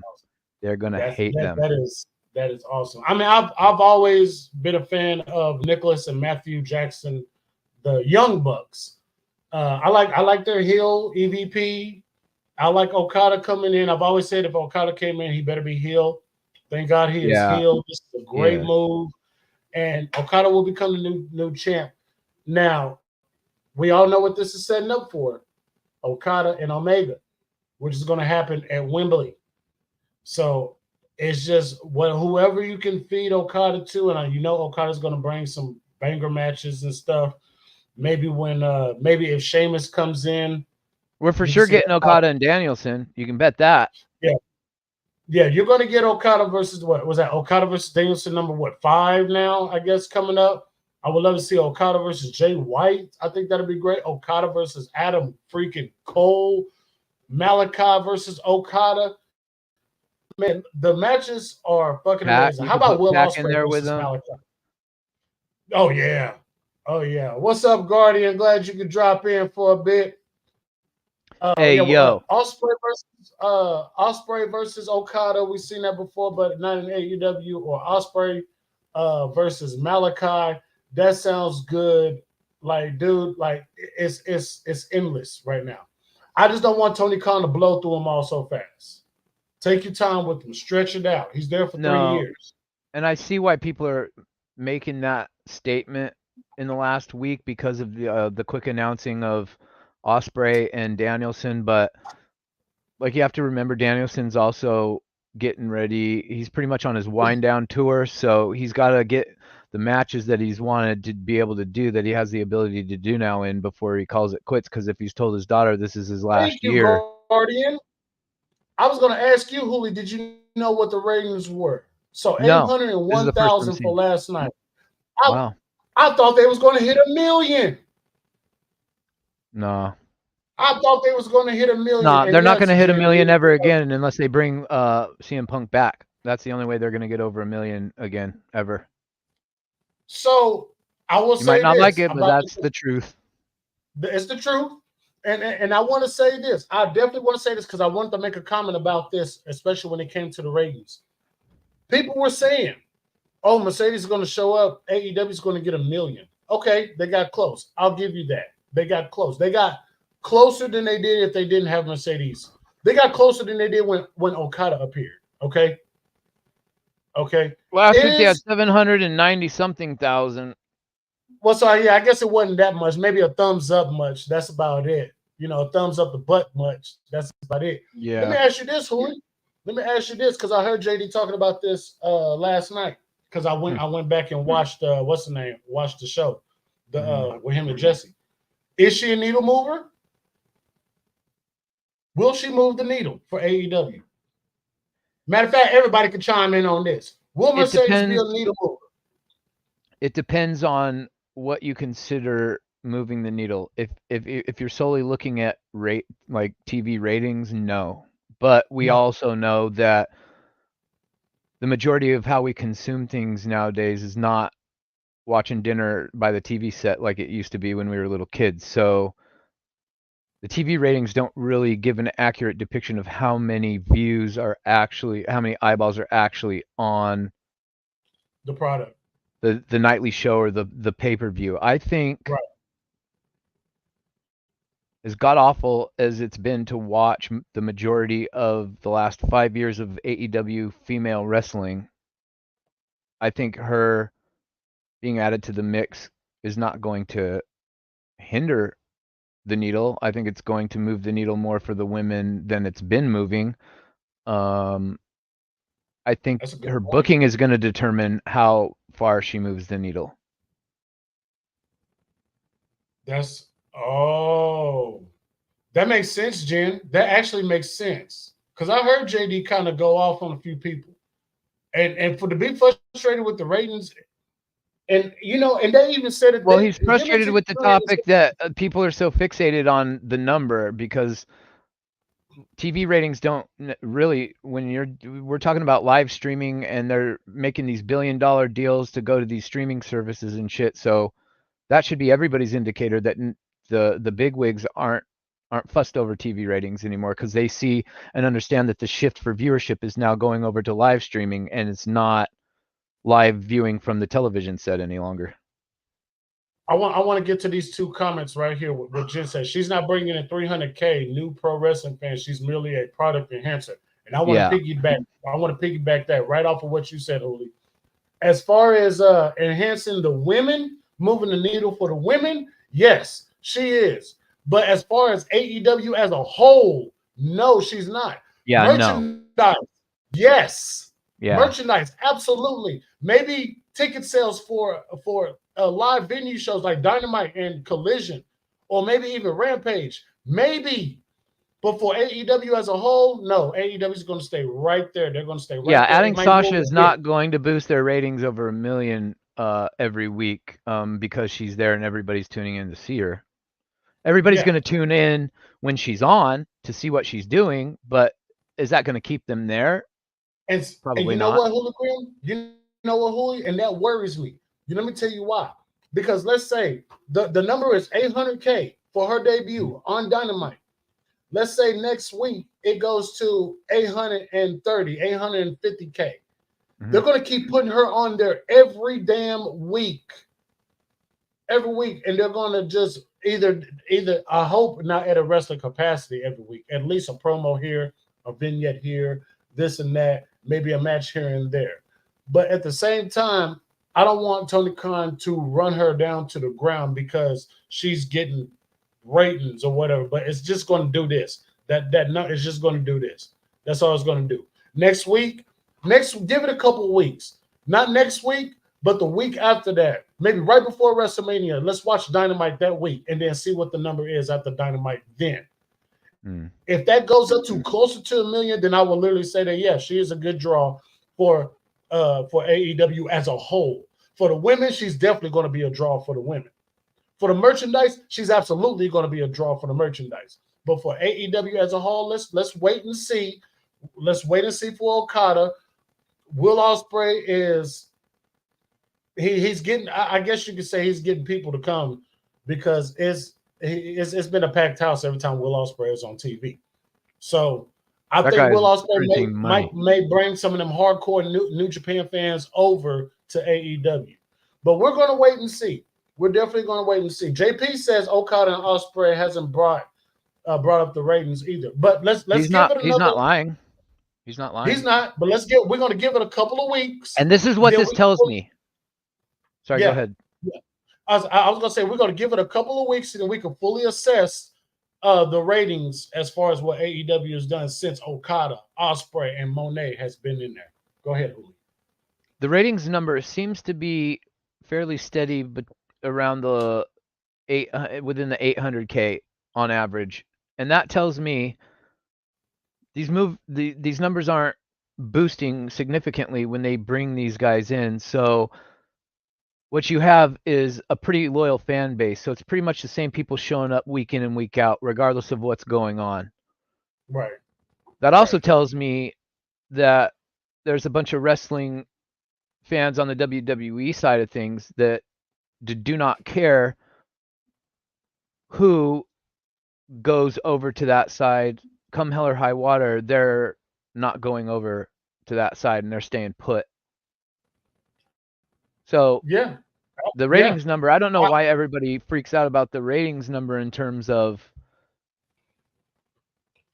like, I don't necessarily think that number means she's not a draw, but like what you were saying in terms of an overall, is she going to bring in a few 100K on a weekly basis to keep that number at 1 million or close in the 900,000s consistently? No, she never had that type of fan base. She never. She didn't. She's a superstar, but she's not on like a CM Punk level. No, she's not. And that's what I'm saying. Like Punk's debut back into the business was louder, crazier, and just more energetic than what. You know who's going to hit that level now that he's here is Will Ospreay, because he's been doing his thing overseas, and a lot of people overseas have been very well informed on his career and what he's done abroad. And us being Americans, we get shielded by our media from things going on outside this country a lot, so we only know primarily what's going on within our borders. And now that he's here, I think he at one point will be a big time needle mover. Right, and I agree with you on that. And I'm gonna say to see what almost 10K sold out show isn't draw than what is 10K sold out show. Well, see, look, this is what I'm saying, Rob. But they sold out Revolution for Sting's retirement. Yeah, you know what I'm saying? I don't understand his point. Like here's what I'm saying, Rob. That's for one episode, though. That's for one episode, bro. That was for one specific event moment that was about to happen that people were willing to pay to see. Next week, it's not her debut, so we'll see if she packs out next week's house and the week after and the week after. Then you've got a point. But a 10K sold out show for just to watch her walk down the ramp, it was a draw for that moment, but consistently weekly, we gotta watch and see for a while first. Yeah, we gotta wait and watch and see. And here's what I want to say. And like I said, look, I'm gonna wait a couple weeks and I'm going to see the ratings. And if the ratings turn out to be better than what last night was, then I'll go back and say, okay, she's a legit draw. But there is no doubt in my mind. And you mentioned Will Ospreay. Will Ospreay is going to be that next person that's going to have that CM Punk type pop. Because the moment that he does, and he will, because everybody goes to WWE. The moment that he does go to WWE, whether it be a debut at a SummerSlam or WrestleMania, the moment that the word is getting out that Will Ospreay is going there, that pop that he's going to get in WWE is going to be insane. Ospreay? Yeah, for Ospreay. Like when Cody came back, that remember, when Cody came back, I didn't go to night 1. I went to fucking night 2 like a dumbass. Right. And I was in my hotel room on my laptop when Cody came back. Like I was live on here in my hotel room, live on my laptop in Dallas. That pop was insane. And I was like, what, a couple of miles up the road at the Marriott, right by 18 upstreet from AT&T Stadium. You can hear them people out there when Cody came out. That's crazy. You hear it before it showed on TV. And of course you can hear the pyro and stuff like that. Jerry had the roof open at the top at the time and stuff like that, of course, for the ventilation and stuff. But that was insane. Ospreay is going to have that type of pop when he shows up in WWE. And that's how I feel. Because he's just that popular. To respond to what you said, my thing, I'm not convinced that Will Ospreay will ever be in WWE, specifically because I know he has said in many interviews he is who he is. The way he wrestles, it's going to be very hard to tone down his style of wrestling, and everybody's worried that if he's already at 1,000, he's already on level 1,000 out of the gate, and it's like, bro, your body's not going to withstand this long term. He also is who he is. If you put him in the WWE schedule, and he's not able to tone down how he wrestles, he's going to get banged up real quick and be gone for longer than we ever see him. He'll be out with injury, recovering longer than we'll ever get to see him on screen time. So for that reason alone, is it fair to say that WWE teach you how to take care of your body a little bit better when you're out there? Well, so if you apply that to Will Ospreay, he's no longer wrestling like Will Ospreay. And then we're not seeing the same guy, and we're like, what the fuck version of Will Ospreay is this? Come on, this is bullshit. And then the fans, you know what I mean? But if he does go to WWE, if I ever see him on that ramp, the pop he will get will be thunderous. Jen made a comment in the chat. Where did it go? Which one is it? Last night was it's up a ways. She says last night was the most homecoming Mercedes is going to get, and I wanted to talk about that for the and compare that to now when Punk debuted in AEW, they were in Chicago, so he got that thunderous ovation, right? After he debuted, he still got pops, but you would start to notice in other cities you would hear boos, and then the drama started happening. Then the boos started happening even more when they weren't in Chicago. Then they go back to Chicago and it's all over again. So like what Jen said, like what you got last night, there are going to be WWE fans in other cities. I'm gonna pin that comment. That don't fuck with this version of Sasha, Mercedes, whatever, and that see this overblown, overhyped stuff that they did for months, and they're going to get their chance to voice their opinion at the show about it. So anywhere outside of Boston, especially with this cringy ass CEO, people are going to start shitting on that by, let's see, what day are we at today? Today's Friday. So come next Wednesday, when she's on TV, you're going to pay attention to the comments on Twitter. Today's Thursday. Today's Thursday. Whatever. I just mean like the next wrestling show for AEW. Oh no, tomorrow is Friday, right? I don't know if she's going to be on Collision or Rampage or anything, but if they show her again, which I'm assuming they're going to at least show a recap of her debut from last night, people are going to start really shitting on the CEO stuff. Hey, Rob, are you in the chat still? Because I think Rob said something about it. I don't know if she's going to be on Collision or Rampage, but I think she's going to be on Dynamite next week. Well, whenever we see her again in another city outside Boston, you'll hear the boos. I have a feeling that people are going to treat her now and this debut and making a big deal about it, kind of like the CM Punk thing in WWE when he switched sides. Like, you're going to hear people and see people and stuff booing and shitting on her and telling you that she's being forced down our throats. That's just what's going to happen. I agree with you, Guardian. I agree with you. She doesn't like that much. I thought of that last night when she was walking backwards up the ramp and she pointed to somebody on the side of the railing and she was like, I love you. And I thought, my first thought was, but don't approach you in the airport at 3 a.m. or don't approach you at a restaurant outside of don't approach you in public, because then you'll shit all over him you'll record it and shit all over him on Twitter. like for real. But like I said, like Hooli said, it's just a wait and see.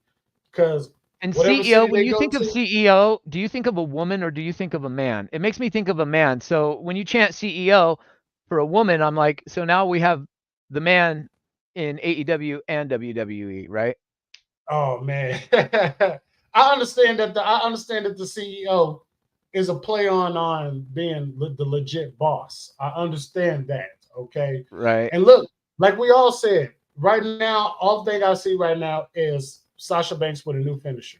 That's all. That's it. Yeah, her whole mannerism, like when she stood on the apron and then did the whole little thing with her hands and did all the Sasha Banks stuff. It was like, I wish he would have had new movements or something that just totally didn't make you think like what you just said. It's just a new coat of paint on the same gimmick. Yep. So, but you're going to have a lot of people, like I said, I'm happy for her, and I know she's going to kill it in AEW. We know that she's a fantastic wrestler, and the way I look at it is just, we're just going to have to wait and see. Let's see how this crowd reacts and stuff, because I did hear some boos.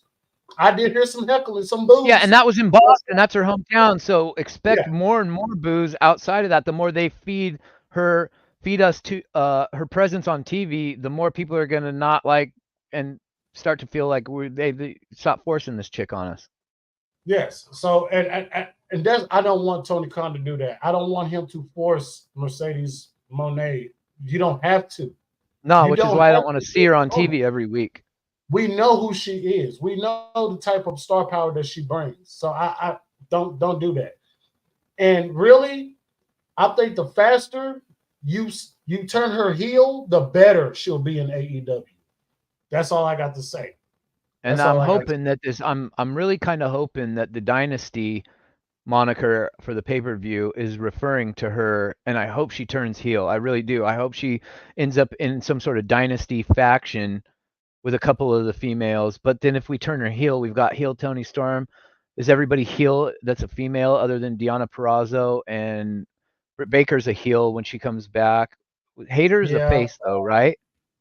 Hayter would be a face. Hayter would be a face. I don't know if they had their tension yet. I think they had their tension already. But did they split or did they not? She just got injured. That's what I'm trying to think. I don't remember if they split or not. I'm not too sure because I know Hayter had that injury before I think it was supposed to happen. But yeah, Mercedes, it was always better. Even as Sasha Banks, she was better in NXT as the heel boss than she was as the face. Yes. And speaking of the heel boss, I'm doing a watch along of NXT Brooklyn where the heel boss Sasha Banks is taking on Bayley this Sunday right here on my channel. Now I know they said there's going to be Sasha versus Willow. That's fine. Can she bring Willow to a 4-star match? Maybe a 3.5, 4-star match? Is it possible? That's what I want to find out, because the matches that I'm looking for, maybe a 4-star. I'm not gonna say 5-star because I know, are they gonna be good dance partners? We don't know. Yeah, it all depends on their chemistry. Right. When Britt Baker comes back, are they going to be good dance partners? Jamie Hayter, are they going to be Chris Statlander, Riho? I think her best dance partner is going to be like once she's had a solid body of work with the women of AEW. I believe that everybody's favorite feud of hers is going to be with Jamie Hayter. That's just how I feel like Jamie Hayter's style and her style kind of play off each other. That actually doesn't sound too bad. I was just really bummed. I really feel like to make her debut feel even more epic and like, oh shit, because it was so overhyped. Like her coming out and just getting all that time, I for sure would have had Britt Baker or Jamie Hayter run in and spoil her debut. Oh yeah, oh man, that would have been great. That would have been great. I see JP in here saying Mercedes versus Deonna Purrazzo. I got one that nobody has thought of. How about Mercedes versus Athena? I thought of that. I talked about Athena tweeted the other day, and she don't usually tweet. And when she tweeted, I'm like, oh, is this because Mercedes is about to debut today? And I thought, well, maybe Athena will run in and say, hey, look, y'all been sleeping on me. Like, you ain't fixing to come in here and take over. Like, I would have been okay with Athena running in and spoiling the debut.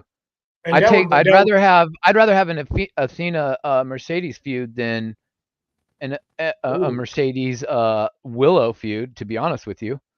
Yeah, that meant, oh my goodness, that would have been perfect. That would have been a perfect match. I don't even think we got that in WWE. Sasha versus Ember Moon. I'm not too sure, but that would have been a fantastic match. But I'm just saying, man, and Tony Khan, just do her right, do her well. Don't make us just regurgitate. Just make us be like, we do appreciate Mercedes Moné. We do appreciate it, but it's just you could have done better with the debut.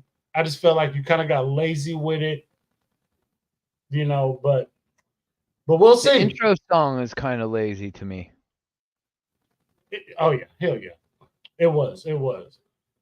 All right, couple more things I want to talk about. I'm just going to blow through these two right here, and then I'm going to get to the final thing. I'm going to talk about Miro, Lana. They are divorcing each other after, 7-8 years being together and stuff like that. They're finally splitting up and stuff.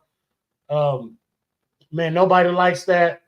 When you lose someone that you care about and stuff like that, you always want to try to work it out. But if you can't work it out, then I guess the best thing to do is to tell each other, see you on down the road and move on with your life and stuff like that. Is it possible that because I feel like the career paths are finna alter, they're finna change. I do believe that Rusev is coming back to WWE as well as Malachi Black. But to see that, that these two who've been together for so long split up is sad to say.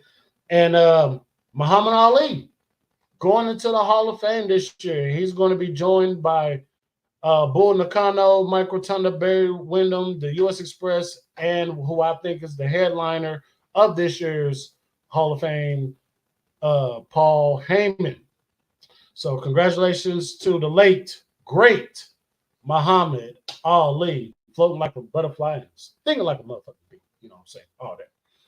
And last but not least, Stephanie Vaquer, she defeated Julia for the New Japan Strong Women's Championship. Is Julia now on her way to WWE? Yes. I would agree to that too. When and how? Well, I don't know if they're going to do the classic Triple H debut thing because you know how they did it with Nakamura and I know how they're going to do it. Well, feel free. And just go ahead and share your creativity with us. I shouldn't say I know how they're going to do it. How I would do it is I would stick her in, since she's coming from the Joshi world, I mean, it only makes sense to, Bailey's on this uphill battle she's got against her old former friends. I would debut her. Now, this is where people are going to probably shit on this idea because I realize that if you do this, it also takes away from Bailey's possible WrestleMania moment shine. If they're going to book Bailey to go over and win at WrestleMania, but I would have her, okay, maybe not do it at Mania, maybe like Raw after Mania, have her come out to help Bailey or something and stick her in the mix with Io and Asuka and Kyrie. Oh, and just Dakota. kind of have her in there with Damage Control. Not with them, but like, like Bailey like brings her in because Bailey's just getting absolutely obliterated week after week after week. Good. You know what I mean? That would be pretty good. I like that. I actually kind of like her. But that's if she goes to the main roster. I don't know. I think the speculation is Julia is going to NXT. Is that right? Yeah. She's going to go to NXT for a little bit, and from what I think may happen, she's going to interfere with something that has to do with I believe Cora Jade. So I think she's coming in heel. I think she's going to come in heel.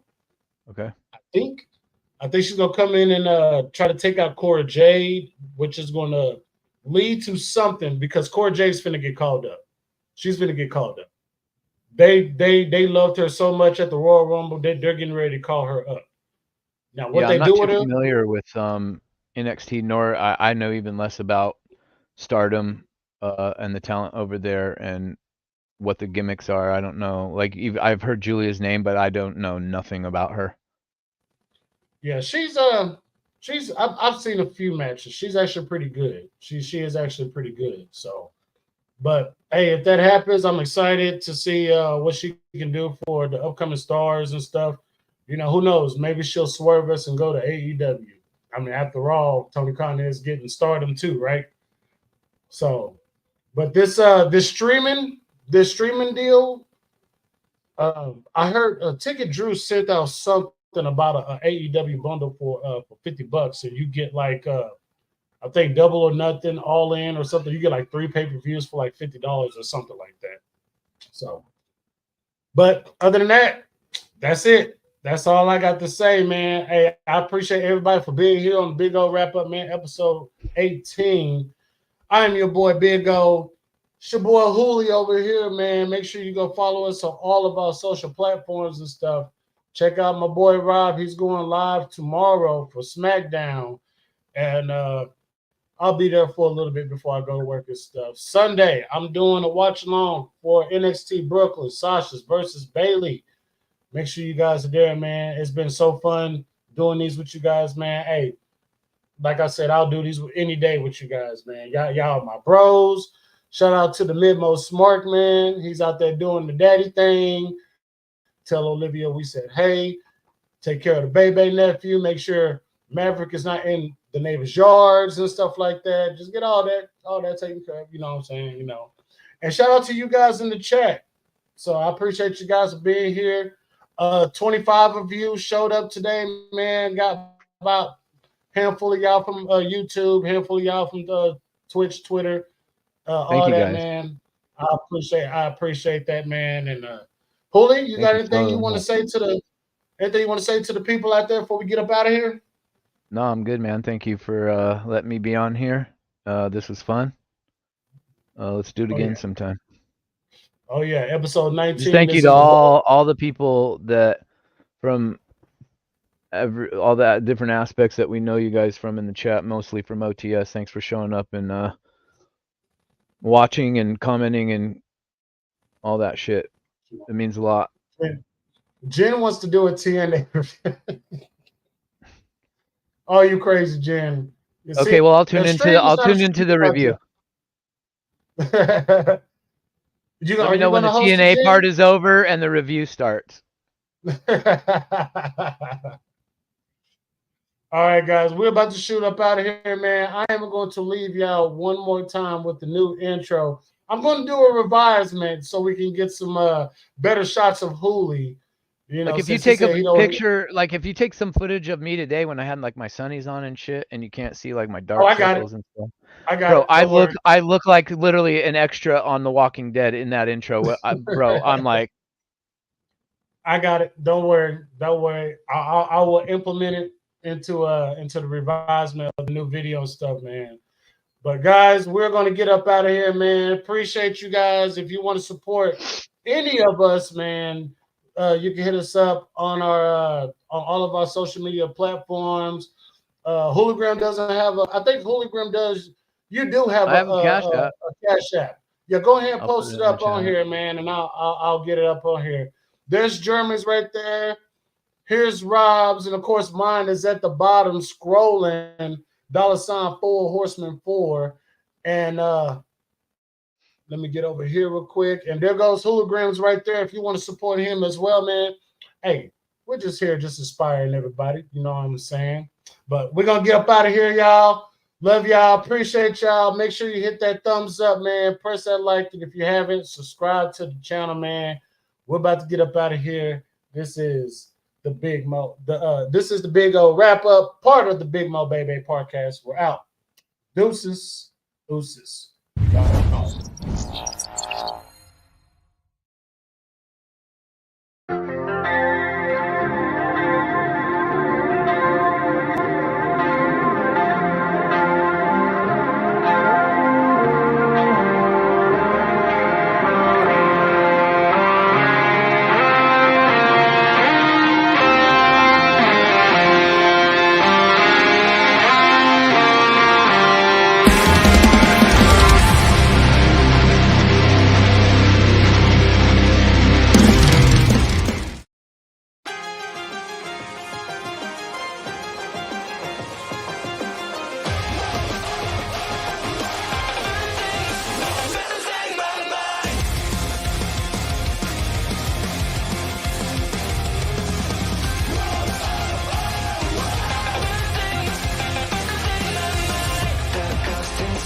Just fake it. I only know how to pull myself apart. I never felt like going this far, but I hold the scars. It's over now. Welcome to the BiggOh Wrap Up, hosted by your boy, BiggOh, Hologram, and Midmo's Mark and the rest of the Bebe family. Grab your beverages and your snacks. And like BiggOh said,